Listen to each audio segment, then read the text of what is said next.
Fala, sétimo ano, tranquilo, gente. Olha só. Primeiro, desculpa essa cara de maluco, tá?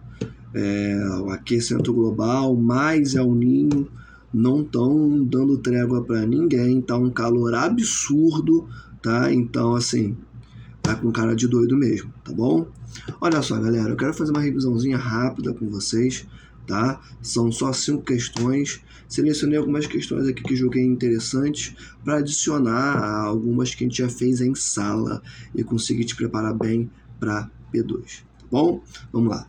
Primeira questão que eu coloquei aqui fala assim, ó, qual a tendência para a progressão da população brasileira para os próximos anos? Cara, a tendência para as próximas décadas, eu poderia colocar, é a seguinte: no Brasil, assim como no mundo, a tendência é a de redução da taxa de natalidade. Almir, o que é taxa de natalidade? Basicamente, é a quantidade de pessoas que nascem em um país, em um dado território. Beleza? Então, a natalidade diminui e a mortalidade aumenta. Por quê? Porque as pessoas estão vivendo mais tempo, estão ficando mais idosas e idoso em algum momento falece. Entende? Então você vai ter países na Europa Ocidental, por exemplo, como a Alemanha, que a taxa de natalidade é negativa, menos 1,5 filhos por casal, se eu não me engano, tá? Enquanto que a taxa de mortalidade só cresce. Por quê? Porque é muito violento? Não. É porque as pessoas estão ficando mais velhas, mais idosas, e conforme vão ficando mais idosas, elas vão falecendo, entende? É basicamente isso. Poderíamos dizer também que a expectativa de vida da população tem aumentado ao passo em que a taxa de natalidade diminui. Tá, já entendi isso, mas por que isso está acontecendo? Porque as pessoas têm menos filhos cada vez mais. Cara, basicamente porque filho é caro, entende? Filho é muito caro. Tem que pagar plano de saúde, tem que pagar escola, tem que pagar brinquedo, viagem, sei lá. Sem falar que é uma responsabilidade para a vida inteira, né? É literalmente um ser vivo que depende de você, sabe? Então, filho é trabalhoso e é caro. Então é muito comum a juventude preferir estudar, se qualificar, fazer uma especialização, um mestrado, um pós-doutorado, sabe? Uma segunda graduação, sei lá. Focar em crescer na sua área, pensando até em, por exemplo, fazer viajar o mundo, sabe? Ter conhecimento de novas culturas, né? E depois, né, dos 45 anos, aí começar a ter filho, a pensar em ter filho, sabe? Estou com 40 anos, né? Em geral, às vezes em 35 e tal. O ponto central é o seguinte: as pessoas estão tendo filhos cada vez mais velhas, tá? E estão tendo, em geral, um filho, no máximo 2. Por quê? De novo, porque filho é caro e é trabalhoso, tá? Esse cenário que eu coloquei, ele existe no Brasil? Existe, eu sou um exemplo disso. Eu quero estudar, terminar essa minha segunda especialização, começar um mestrado num futuro próximo, de repente um doutorado, não sei, viajar ao mundo. Eu quero muito conhecer a Ásia, dar uma passadinha no Oriente Médio. Vocês sabem que eu quero dar um pulo, né, também na China, né? Quero conhecer uma série de países. Se eu vou conseguir ou não sei, sabe? Quero dar aula pra caramba, depois quero comprar muito videogame, comprar muitos livros, e depois, muito depois, e aí quando eu falo depois é 45 anos pra frente, quando eu já estiver muito bem estabilizado financeiramente, economicamente, feito tudo que eu quero fazer, aí eu começo a pensar em ter um filho. Antes eu posso ter um cachorro, um gato, sei lá, mas para ter filho, uma criança, com essa responsabilidade absurda, com esse gasto absurdo, só depois de estar muito bem estabelecido financeiramente, profissionalmente, intelectualmente, bem comigo mesmo, enfim, lá pra frente, se eu tiver. Almir, se você não tiver, o Almir de 2023 está de boa com isso. Se eu não tiver filho, eu tô ótimo, muito bem, obrigado, tá? É bom que eu economizo um dinheiro.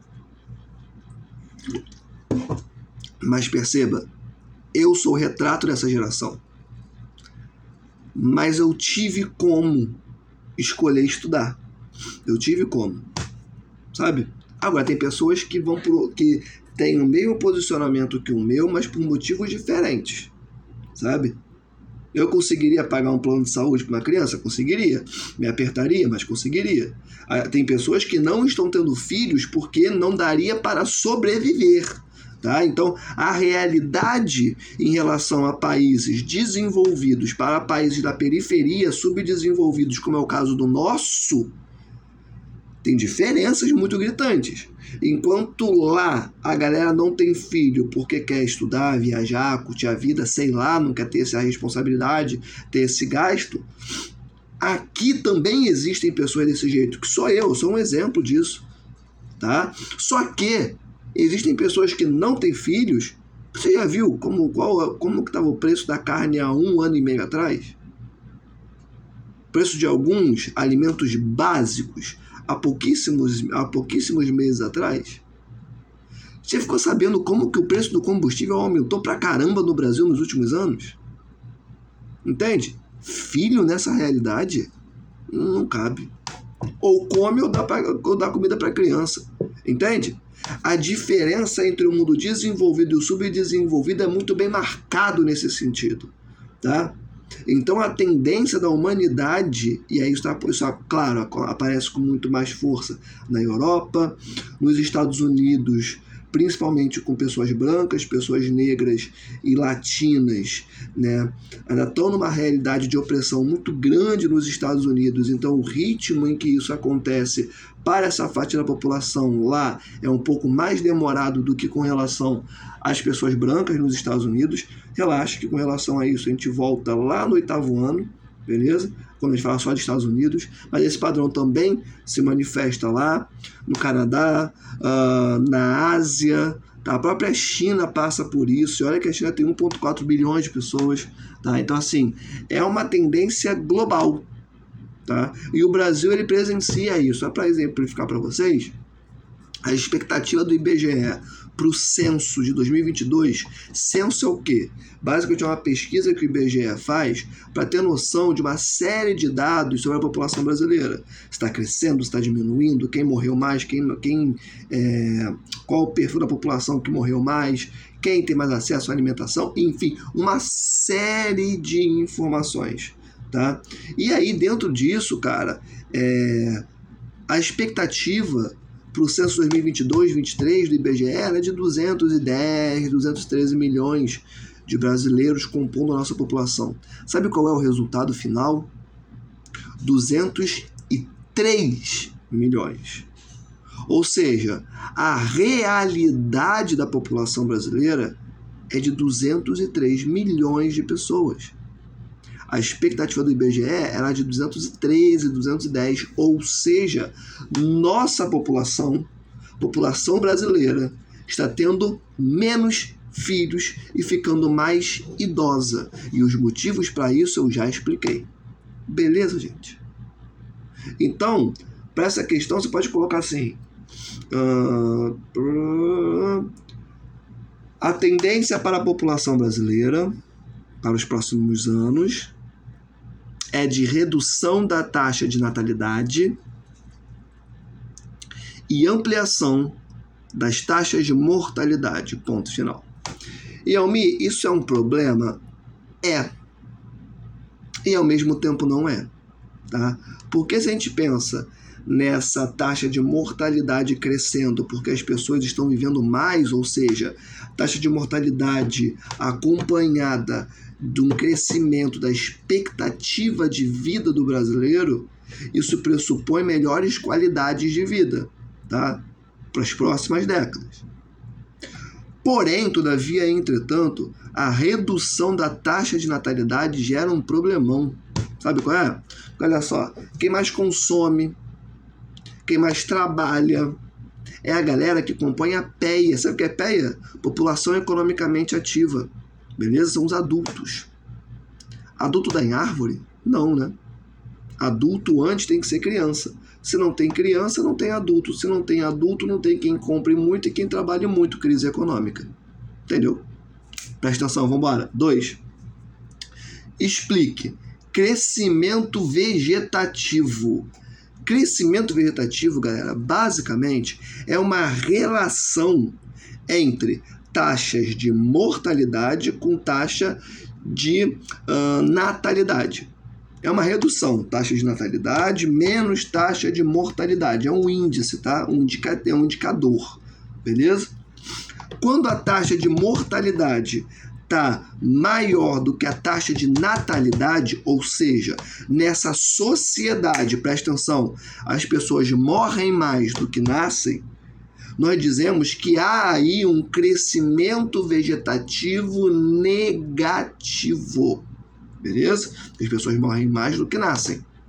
Quando a taxa de natalidade está maior do que a de mortalidade, nós dizemos que o crescimento vegetativo foi positivo. Beleza? Então, escreve assim, ó. Crescimento vegetativo é um indicador que mostra o rumo de uma sociedade. Vírgula, ou seja, vírgula de novo. Se a taxa de mortalidade ou de natalidade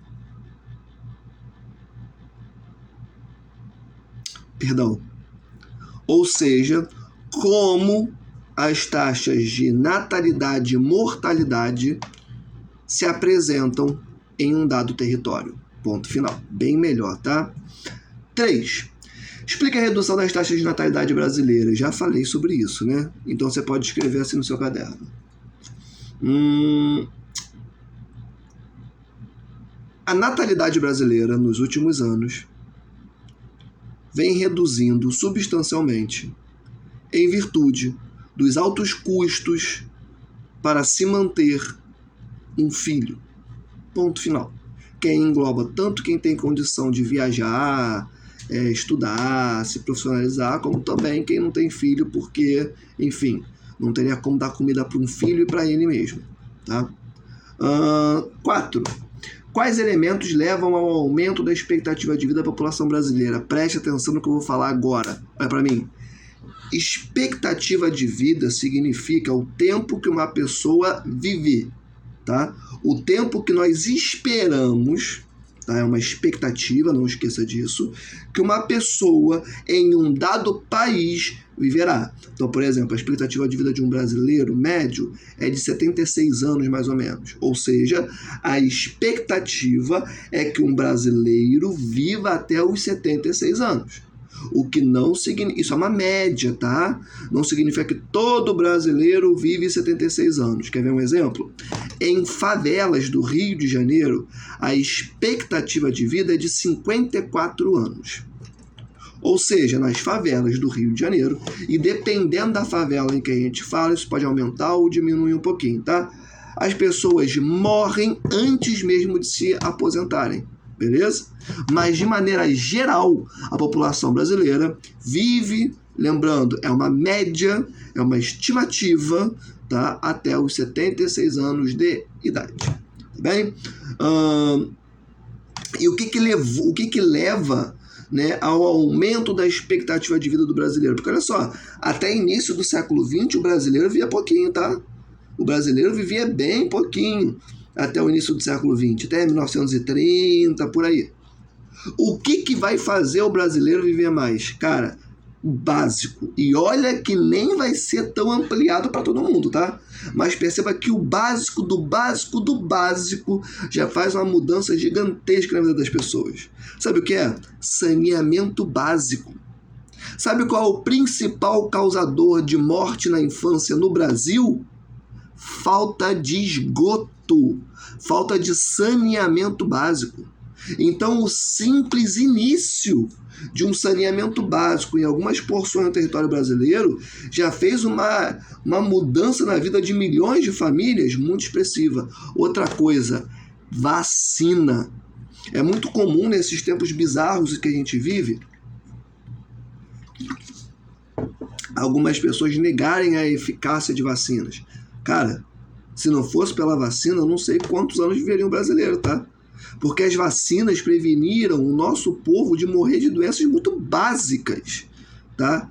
E assim, fundamental na história do brasileiro. Vacina é extremamente importante para o crescimento da expectativa de vida do brasileiro. Tá? E isso passa a ser mais massificado, ou seja, as pessoas passam a ter mais acesso a vacinas, à saúde de modo geral, do século XX para cá, foi ontem. Tá?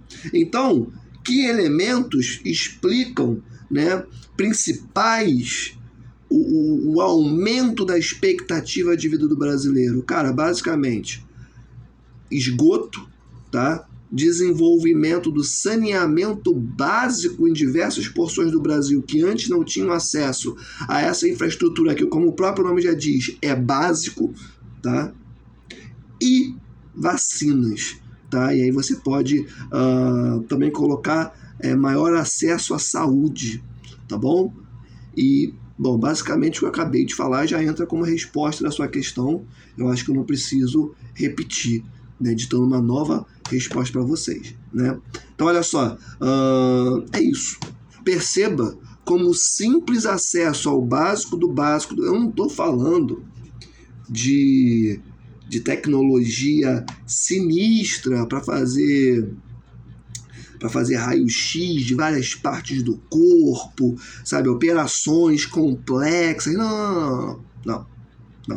Estou falando do básico.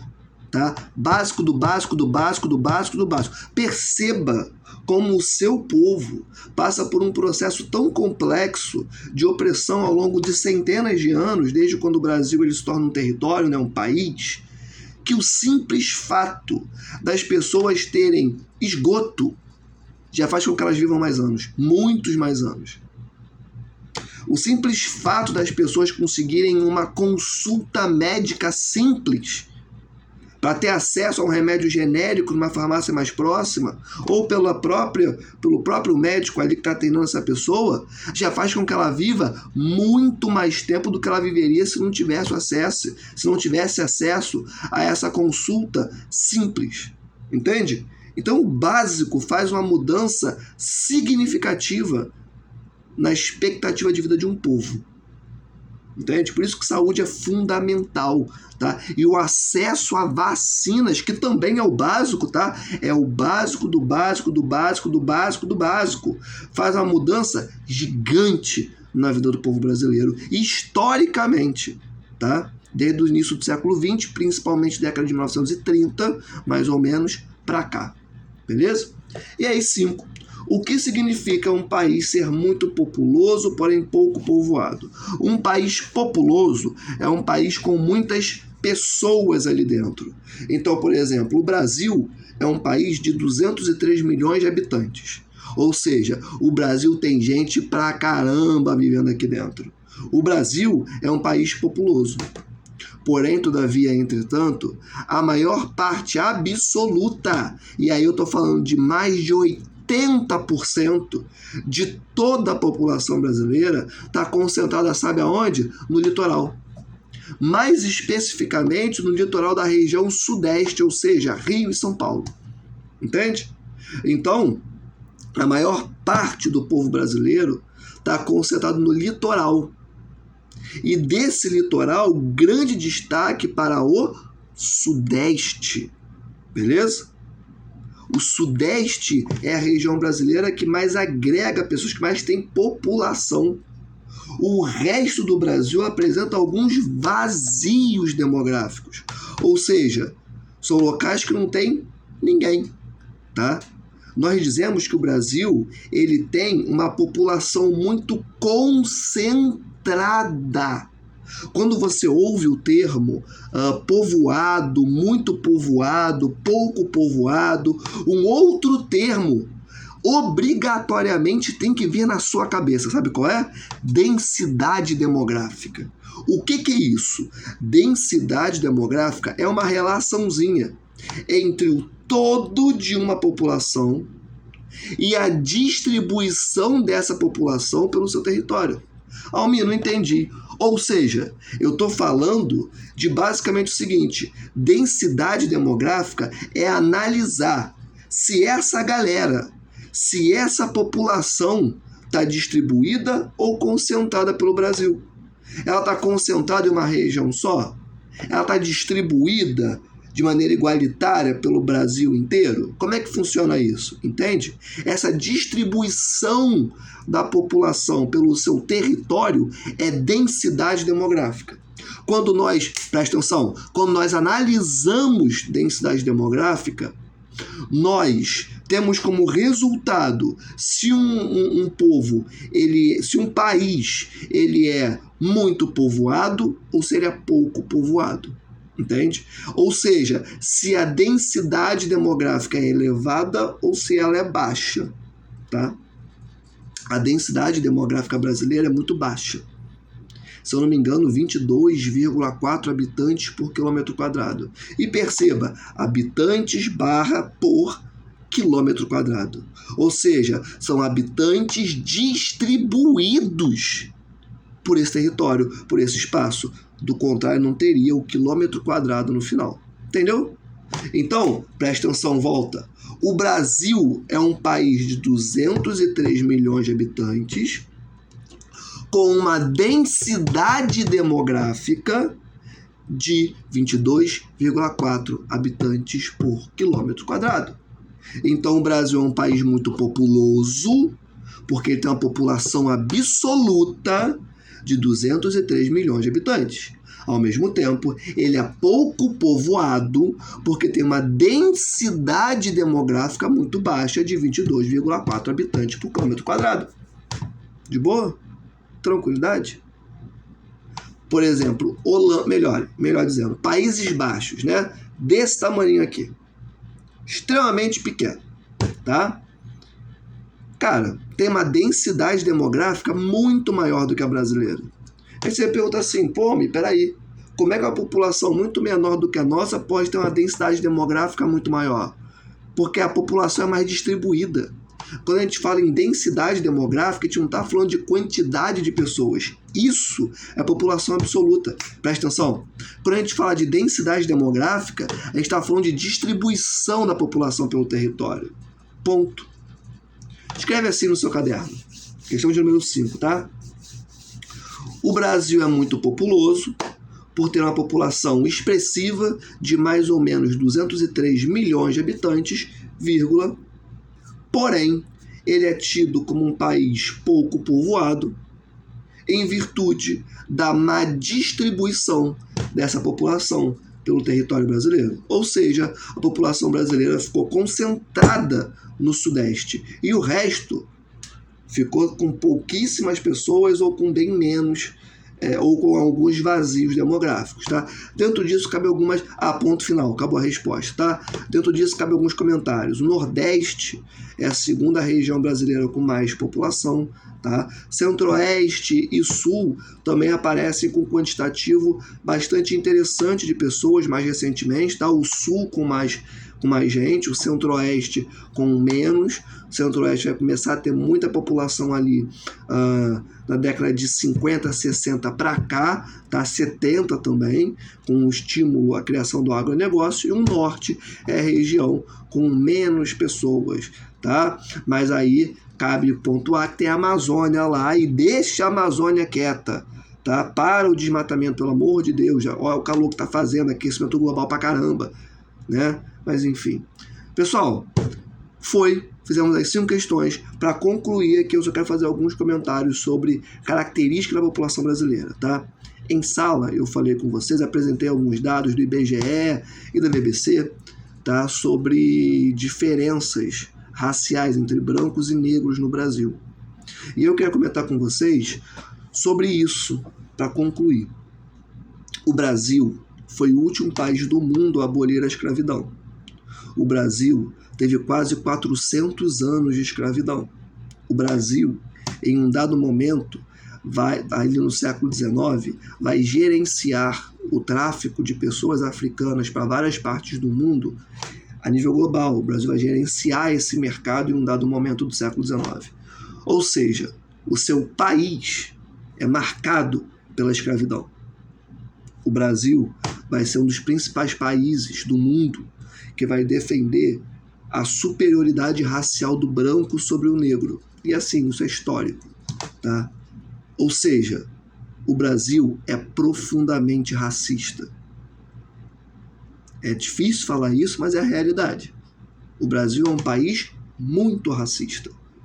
Tem uma história de racismo profunda, tá? Quando a escravidão vai ser abolida, ou seja, ela deixa de ser formalizada, ela deixa de estar em lei, tá? O que não significa que ela acabou. Se você for para o interior do Brasil, nesse exato momento você encontra escravidão, beleza? De formas diferentes. Tá? A escravidão ainda está presente no Brasil, ela nunca acabou, ela deixou de estar prevista em lei. Tá?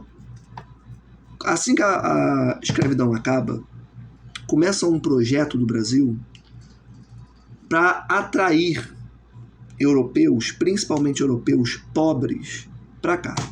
Tá? Inclusive é muito comum algumas pessoas, né, no Brasil, de pele branca, de descendência europeia, terem muito orgulho, né, de terem essa descendência. Quando você pega o sobrenome da pessoa e transcreve, sei lá, do alemão, do francês, do inglês, não sei, para o português, aquele sobrenome que ela tem tanto orgulho significa sapateiro, padeiro, que são profissões fundamentais, mas eu tenho certeza que a pessoa que tira tanta onda por ter uma descendência europeia nem imagina que o seu tataravô veio para o Brasil porque ele estava quebrado e precisava de ajuda, entende? Então, assim que acaba a escravidão, o Brasil começa a atrair europeus para cá, principalmente europeus pobres, na intenção de branquear a população brasileira. E tem também textos dessa época que trazem que havia uma intenção do governo brasileiro de deixar a população negra, até então escravizada, à margem da população brasileira. A ideia era fazer com que os brancos, né, descendentes de europeus, tivessem mais acesso a mercado de trabalho, tá? Com melhores salários, por mais que não necessariamente sempre, né, tenham sido com salários muito melhores, né, e deixasse a população negra brasileira ocupando aqueles cargos que ganham menos. Tá? A lógica do governo brasileiro do século XIX, início do século XX, tá? Isso valeu até pouquíssimo tempo, literalmente pouquíssimo tempo, era garantir que a população negra do Brasil se mantivesse como profundamente explorada mesmo após o fim da escravidão. E, de novo, são textos históricos do próprio governo brasileiro que mostram isso. Né? Então, o Brasil é um país muito marcado pelo racismo. Tá? O Brasil, no século XIX, grandes estudiosos de nome, né, brasileiros iam para a Europa defender o branqueamento da população brasileira, enfim, umas barbaridades absurdas. Você pega para estudar o século XIX, início do século XX, e é bizarro, tá? É bizarro. E é lógico que todo esse passado que eu estou conversando com você agora influencia no Brasil que você conhece hoje. Os negros no Brasil, graças a Deus, estão conseguindo visualizar a partir de muita luta, tá? Isso não vem a partir de bom coração das elites econômicas, isso não existe, tá? Isso não existe. Os negros estão conseguindo um espaço maior na população brasileira do que tinham no passado a partir de muita luta, a partir de muita exigência, né? A partir de muita movimentação, tá? e estão conseguindo ter mais acesso à educação superior, a empregos de melhores salários, mas ainda está no início, ainda tem muito o que melhorar. Então, por exemplo, quando você vai olhar, quando você presta atenção nos índices de alunos negros no ensino superior no Brasil, ainda são índices muito pequenos em relação à fatia da população brasileira que é negra. Gente, a maior parte da população brasileira é negra e ou parda, tá? Brancos não são a maioria. E como é que a maioria da população brasileira não está no ensino superior? O que explica isso? O que explica isso é esse passado perverso e bizarro que o nosso país tem, que de maneira deliberada não foi um acidente, não foi uma consequência, sei lá, os astros não se alinharam direito, não. Isso é política. O Brasil quis deixar essas pessoas, que são a maior parte do povo brasileiro, de fora da educação, da saúde, de infraestruturas diversas, para continuar tratando essas pessoas com mão de obra barata, sabe? E isso é presente até hoje. Quando você vai olhar cursos como medicina, como direito, vocês sabiam que não existe especialização para quem é do direito gratuita? Você sabia que os livros de direito são extremamente caros, mesmo da universidade pública? Você sabia que é comum no Brasil, quem termina um curso de direito tem que fazer um cursinho para poder fazer a prova da OAB? Ou seja, se a pessoa não tem grana, ela não faz direito. Ponto final. Se a pessoa não tem grana, ela não faz medicina. Se a pessoa não tem grana, ela não faz odontologia. Ou pelo menos se ela não tem acesso a programas de financiamento dessa educação, que são fundamentais. E aí, quando a gente olha para esses cursos específicos, a maior parte absoluta ainda é composta por brancos. Isso é dado.